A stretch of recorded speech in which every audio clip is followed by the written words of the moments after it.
mo fẹ́ sọ̀rọ̀ nípa misunderstanding tó ń ṣẹlẹ̀ ní agbolé Fuji. Talo ní ẹ̀bi ọ̀rọ̀ ìjà tó ń ṣẹlẹ̀ ní agbolé Fuji ní ojú tèmi fi rí. Ọ̀rọ̀ yìí àwọn èèyàn méjì ni ọ̀rọ̀ yìí dálé lórí tí mo dẹ̀ fẹ́ pe àkíyèsí wọn sí. Fún gbogbo ẹ̀yin tẹ́ jẹ́ supporters wọn àti àwọn tí ọ̀rọ̀ kàn, mo fẹ́ bẹ̀ yín, ẹ má fi bínú. Kò sí bí a ṣe fẹ́ wá àtúnṣe sí ọ̀rọ̀ yìí àbí bí a ṣe fẹ́ sọ̀rọ̀ ẹ̀ tí a ní láti dárúkọ. Ẹ má fi bínú ẹ jọ̀ọ́.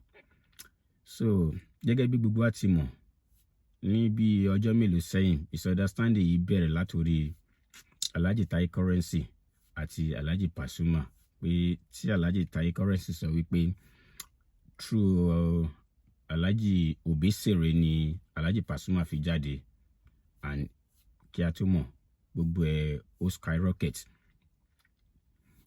Àmọ́ àwọn èèyàn méjì tí mo ní pé ọ̀rọ̀ yìí dálé lórí ni Alhaji Saheed Òṣùpá àti Alhaji Wasiu Ayinde. Mo fẹ́ rọ especially lórí Alhaji Wasiu Ayinde, nígbà tí mo bá fẹ́ sọ̀rọ̀ tí mo fẹ́ bẹ̀ wọ́n kó má bínú, kọ́kàn fi kọ́ wò láti angle pé a nífẹ̀ẹ́ wọn ní a dẹ̀ fẹ́ solution. So ẹ má bínú. Ẹ jẹ́ n kọ́kọ́ sọ̀rọ̀ nípa Alhaji Saheed Òṣùpá. Ní ojú tèmi fi rí ọ̀rọ̀ yìí, ní bí ìjẹta kọrin kan, èmi gan post orin yẹn tẹ́ sọ wípé àwọn kan ní àwọn tó bá rí owó lọ́wọ́ ọmọdé wọ́n á gbà, tó bá rí kíní. Allegedly àwọn èèyàn sọ pé Alhaji Wasiu Ayinde lẹ́ ń bá wí, lẹ́ ń refer sí, tó dẹ̀ jẹ́ wípé inú láti orin yẹn náà ẹ̀yin náà sọ pé ẹni tí mò ń bá wí mọ́ rẹ̀ kò ní sọ̀rọ̀. So a lè sọ pé bóyá àwọn èèyàn wọ́n ń gbé rumor, which means tí ò bá tiẹ̀ jẹ́ wọn tí àwọn èèyàn ń sọ, definitely you are referring to someone. So kí wá lẹ̀ bí tí mo fẹ́ dá yín lórí ọ̀rọ̀ yìí àbí lórí orin tẹ́ kọ yìí ni wípé ojú pé personality lè treat, ojú personality yàn. Ẹ má máa tẹ́ bá ń kọrin ní èjì tí gbogbo yín ti jọ dé, ẹ̀yin àgbàlagbà oní Fuji yẹn, tẹ́ bá ń kọrin ẹ má máa takù, ẹ má máa tọwọ́ bọ personality yín. Kí ló jẹ́ kí n fi sọ bẹ́ẹ̀? Ẹ jẹ́ ká gbà pé Alhaji Wasiu Ayinde lẹ́ ń bá wí.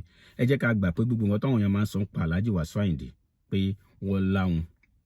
Ṣé mọ̀ yí pé tí Yorùbá bá wí ọ́ ní pé ará ilé àwọn ò gbádùn àwọn ò gbádùn ara ẹ̀. Ẹni tó bá láwọn is a disease. One way or the other, àwọn èèyàn máa rò pé ẹni tó bá ní àwọn pé bí ó fi ń ṣèkà fún ẹlòmíì, òun náà ń ṣèkà fún ara ẹ̀, is a disease. So ẹ má jẹ́ ká fi nǹkan tó jẹ́ personality, nǹkan tó jẹ́ bí àléébù ara wa ká máa fi búra wa. Tí ẹ bá fẹ́ sọ pé ẹni iṣẹ́ mi bí ọ̀rọ̀ wọn Alhaji Tai Currency àti Alhaji Pasuma, mo copy èèyàn kan àbí throw èèyàn kan mo fi jáde, throw èèyàn kọ́kọ́, wọ́n ní opinion, oníkálukú lè jáde láti debunk nǹkan tó bá fi kọyàn, allegation tó bá fi kọyàn. But anything tẹ́yìn náà bá wò gbà tí way back tó máa fi ń bú yín pé travel àbí bí ènìyàn tó àwọn máa fi ń sọ̀rọ̀, ẹ rí pé máa ń react. So mo fẹ́ rọ̀ yín fún àwọn onítẹ̀ bá tí wọ́n máa kọ, àti mo kàn fit ọ̀rọ̀ yín ṣe case study ni fún gbogbo wọn other musician. Ẹ lè bára yín jà torí kò sí báyìí fẹ́ sọ pé kẹ má máa ní misunderstanding àfi tá bá ń tanra wa. Kò possible. Orogún òwò máa jáde, ìjẹ́ èèyàn máa gbé wa ká tó wá sọ pé àwọn fans inú mọ̀lẹ́bí gan à ń jà ká tó wá sọ pé irú yín. Èmi tẹ máa ń ṣe kudos fún gbogbo ẹ̀yin celebrity. Kò easy. Misunderstanding máa wáyé, kò sí bá ṣe fẹ́ ṣe yẹn. So but tó bá ti jáde, torí gbogbo ẹ̀yin tẹ́ jẹ́ top musicians yìí ní Fuji kínní, gbogbo yín lẹ ti above 50, ẹni tó ti wà ní 60, ẹni tó ti even above 60. Ní èjì tẹ́ ti dé yìí, àwọn ni èèyàn máa ń jogun mi ni, ó yẹ kí èèyàn máa yógun jà. So ẹ jọ̀ọ́, mo fẹ́ rọ̀ yín ni fún gbogbo ẹ̀yin tí other Fuji musician tẹ́ bá fẹ́ sọ̀rọ̀, ẹ má máa treat personality yín, kò make any sense fún àwa tá jẹ́ fans àbáwá tá ń follow yín. Téèyàn máa fi nǹkan tó jẹ́ personal issue èèyàn búyàn, fi búra ẹni. Ìyẹn lórí Alhaji Saheed Òṣùpá. Lórí Alhaji Wasiu Ayinde, mi fẹ́ bẹ̀ yín gan ni o, mo fẹ́ bẹ̀ yín, mi ò mọ̀ bí tẹ́ ṣe fẹ́ gbé kalẹ̀ nítorí lójú tí mo fi rí ẹ̀yin fans ẹ má bínú, ẹ jẹ́ ká sọ òótọ́ ọ̀rọ̀. Lójú tí mo fi rí Alhaji Wasiu Ayinde àwọn ni wọ́n kọ̀ sí major ìjà tó ń ṣẹlẹ̀ ní agbolé Fuji. Èmi tí mò ń sọ̀rọ̀ yìí ọmọ Ìjẹ̀bú ni mí, ọmọ Ìjẹ̀bú Òde.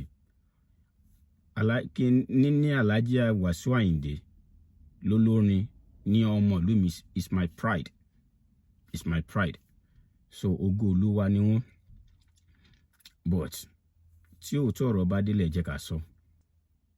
Ẹ jẹ́ ká go back to nígbà tí ẹ jọba orin ní 1993 inú interview Alhaji Barrister wọ́n náà wọ́n sí lára. It means kò ń ṣe pé bí yá gẹ́gẹ́ bí ọ̀gá sọmọṣẹ́, ẹ má jẹ́ ká máa lo bàbá sọmọ gbogbo àwọn kíní nǹkan tó máa ń dá wàhálà lẹ́nu. Èèyàn gba ọdún 5 ọdún 10 lọ́wọ́ yẹn fún àwa Yorùbá bá ṣe rí nìyẹn, but ó máa ná àwọn stage kan tó jẹ́ kí ẹ jẹ́ ká máa ṣe ọ̀gá sọmọṣẹ́ àbẹ́ ẹ̀gbọ́n sábúrò. Ẹ má jẹ́ ká máa lo pé bàbá sọmọ, ìyẹn gan máa ń jẹ́ kó dàbí pé èèyàn ń rí dínkù ara yẹn. Ẹ̀gbọ́n sí àbúrò àbí ọ̀gá sọmọṣẹ́ gbàṣẹ́ lọ́wọ́ wọn, something like that. Rí ìtàn yẹn wà because lára àwọn ọ̀rẹ́ yín sọ crown yín ọ wá sórí program Àgbàlẹ̀ tó dẹ̀ ṣe analysis yẹn. Even I'm still surprised with that interview tí ẹ̀gbọ́n yẹn give. Ṣọ́ṣìn sọ pé Alhaji Barrister gẹ́ni kan àwọn kọ́lọ́dá Fuji lẹ̀, something like that. So gbogbo wa la rí bí scene yẹn ṣe lọ, but tẹ́ bá wò ìgbà yẹn ló yẹ kí wàhálà ìjà Fuji music wàhálà ìjà tó ṣẹlẹ̀ ní agbolé Fuji kó ti skyrocket. But ẹ rí pé Alhaji Barrister wọ́n wá do situation yẹn calmly pẹ̀lú Alhaji Kollington, wọ́n wá do it calmly. So fast forward àwọn major fight tó ti ṣẹlẹ̀ ní agbolé Fuji, Alhaji Barrister àti Alhaji Kollington wọ́n bára wọn jà. Àwọn yẹn máa fi yẹn sọ̀rọ̀, ìyẹn òun ṣe ohun tó yẹ ká fi ṣe àkàwé. Orogún òwò ni, contemporary ni wọ́n, definitely ó máa wà látàyè báyé ní gbogbo ayé ní orú nǹkan bẹ́ẹ̀ máa ń ṣẹlẹ̀. Àwọn Alhaji Wasiu Alabi Pasuma àti Alhaji Saheed Òṣùpá àwọn náà jọ ní issue for very long time. Ẹ̀yin àti Alhaji Obesere ẹni, but mi ò lè fi tẹni taratara sọ bóyá ṣe contemporary lẹ́yìn àti Alhaji Obesere. Ṣé understand? Àìjà tí yẹn kò ń ṣe bí orogún òwò tẹ́yàn bá lọ mọ nǹkan tó wà ní behind ẹ̀. But orogún òwò ni ti Alhaji Kollington àti Alhaji Barrister. Orogún òwò ni ti Alhaji Wasiu Ayinde, Alhaji Pasuma àti Alhaji Saheed Òṣùpá. Orogún òwò náà wọ́n yẹn. So fast forward Alhaji Barrister fi Alhaji Saheed Òṣùpá jọba orin. Ibi tí gbogbo wàhálà yìí ti bẹ̀rẹ̀ ni.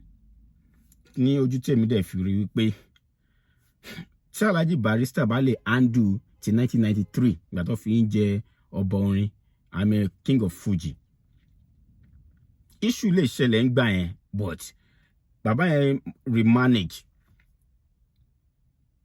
títí ìgbà tó wá fi Alhaji Saheed Òṣùpá jẹ ọba orin. Ibi tí gbogbo wàhálà ti bẹ̀rẹ̀ ni, débi wípé tó bá pẹ́ ẹ̀yìn involve tó yẹ pé àwọn fans ló ń jà ọ̀tọ̀, but ẹ rí pé wàhálà remanage. So nǹkan tí mo dẹ̀ fi pé remanage ni wípé it means indirectly kó tó di pé padà kọrin ọ̀rọ̀ Fuji music tó wá dá major problem lẹ̀. It means indirectly ẹ ń sọ wípé Alhaji Barrister kò ní authority láti lè fìyàn jọba orin. That is what it means. Because tí kò bá jẹ́ bẹ́ẹ̀ ni kò yẹ kó escalate tó yẹn. Tó bá pé ní deep down yẹn ti mọ̀ pé ẹni ló dá Fuji ilẹ̀ tàbí ẹni tó jẹ́ aṣáájú Fuji, kò yẹ kó escalate tó bó ṣe escalate yẹn. Now ẹ wá padà lọ kọ orin tó wá fọ́ gbogbo ẹ̀ lójú ẹ̀sọ̀ ìtàn Fuji, which is òótọ́ ni. Oníkálukú jáde, oníkálukú sọ pé Fuji ti wéré ti wà before Alhaji ló wá ṣe kinní. so ìyẹn dá a lot of tó jẹ́ pé up till now kò tí ì parí. Èmi personally mo against it because tó bá jẹ́ pé Alhaji Barrister jẹ́ ọ̀gá yín, àwọn nǹkan lè ṣẹlẹ̀ táwọn èèyàn ò mọ̀ sí. Kódà ẹni tó bíyàn lọ́mọ èèyàn lè má, ó lè bàbá èèyàn àbí ìyá èèyàn lè má jọ share the same philosophy. Ẹ lè má like Alhaji Barrister despite pé ọjọ́ ọ̀gá yín. Ibi tí àwa ìdá ti máa ń ṣàṣìṣe ni pé nítorí ẹni ìjọ ọ̀gá wa dandan ni a ní láti nífẹ̀ẹ́ ni by force. A lè má like ẹni tó jẹ́ ọ̀gá wa. Kò tẹ́ ṣe pé like, a lè má share the same philosophy. So gbogbo 1993 yẹn mi ò bá yín wí. Nítorí tó bá yọ age of 31 years kúrò ní age yín, ọmọ máa kú ọmọ máa là ní age tẹwà ní 36 or 37. Ẹ̀yin náà ṣì ń struggle ní fẹ́ survive. So jẹ̀bi kìíní ọ̀zọ̀ ni. Ní fast forward, even bá tẹ́ fi kọ́ bọ́ pé tẹ́ fi sọ history of Fuji. Inú mi ò dùn, but kò fi bẹ́ẹ̀ bà mí nínú jẹ́. Ibi tí mo ti ní issue pẹ̀lú yín sìn ni wípé Alhaji Barrister ti kú. Ọlọ́run ti make him great lórí orin tẹ́ǹkọ̀. A lot of things ẹ ti achieve a lot. Misunderstanding tó wá ṣẹlẹ̀ báyìí nínú agbolé Fuji. Àwọn asatan mo come across video yín lánàá tí èmi náà post ẹ̀.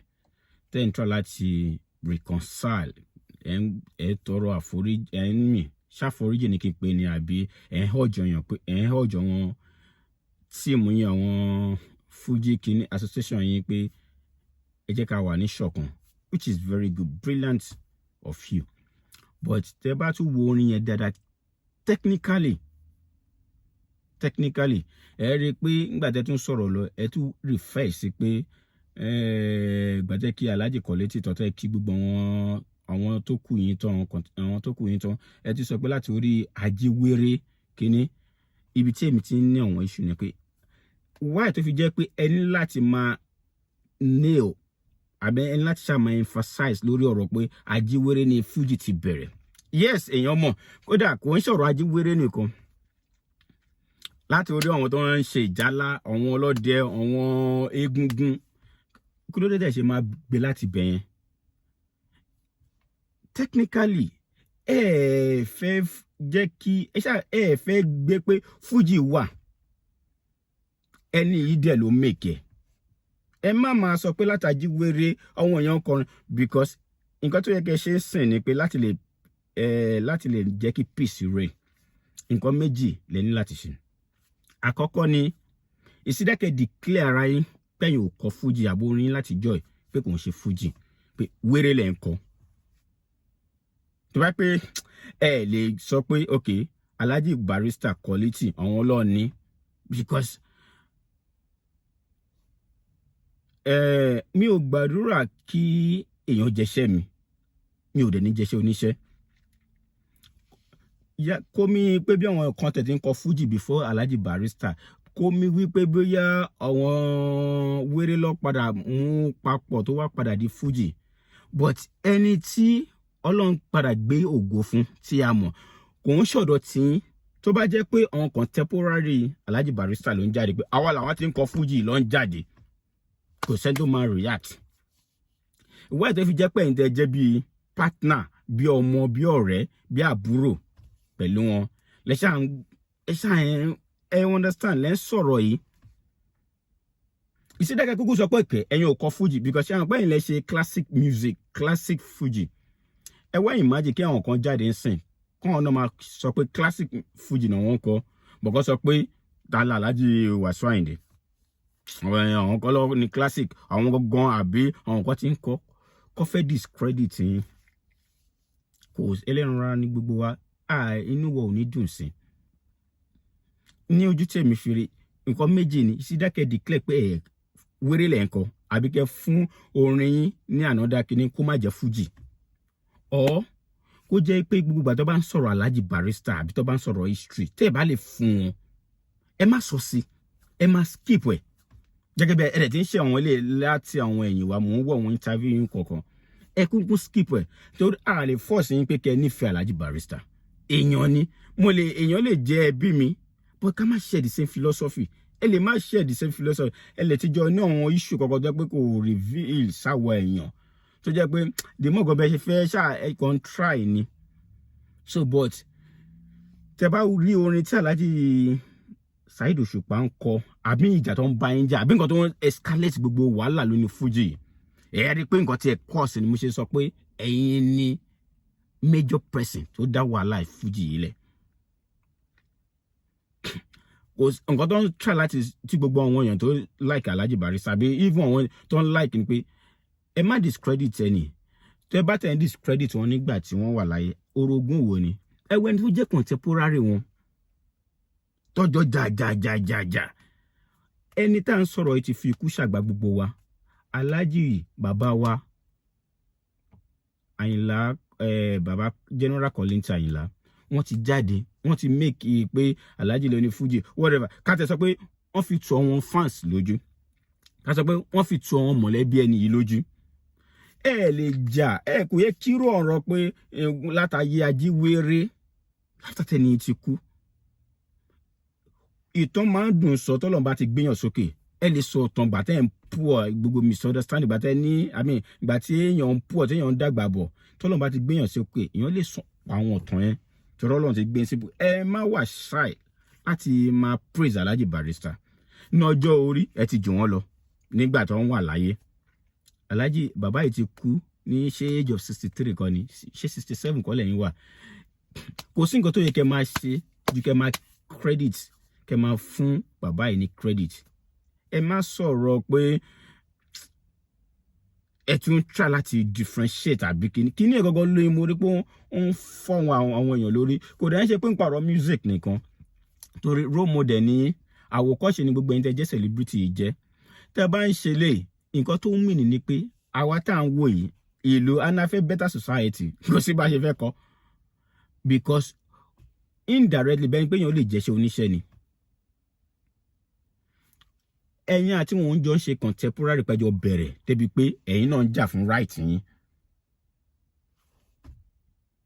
jà fún right yín so bí pé ẹ̀ ń lẹ̀sẹ̀ wọn credit wọn ẹ ti ń kọrin yẹn lọ ẹ̀mí gan post ẹ̀ mú dẹ̀ sọ pé bàbá ti reconcile pé everybody inú mi dùn bàbá tẹ́ dé ibi angle mo sì post orin yẹn náà bàbá tẹ́ dé ibi angle pé láti ìgbà ayé ajíwèrè need láti emphasize Fuji ní kẹ́ máa sọ kò sẹ́ni tó ń ṣe ajíwèrè mọ́ kò sẹ́ni tó ń kọrin sàrè mọ́ wọ́n ti gbé sórí Fuji ẹ má tún máa raise bí ajíwèrè bó ṣe ti bẹ̀rẹ̀ àbí nǹkan kan ẹ gbé fún ẹni yìí ẹ̀yin náà mú classic kìíní yín tó bá jẹ́ pé Fuji nígbà tí bàbá yẹn tí wọ́n bẹ̀rẹ̀ tí gbogbo yín jọ bẹ̀rẹ̀ tó bá pé nǹkan míì ló ń reign tó name ẹ̀ ìyẹn àwọn ẹni tó name ẹ̀ tó dẹ̀ jẹ́ pé ìyẹn lọ́lọ́run fàlùbáríkà sí ọmọ yẹn la máa pè ní pioneer kó lè yé wa dáadáa ẹ wò gbà tí Shina Peters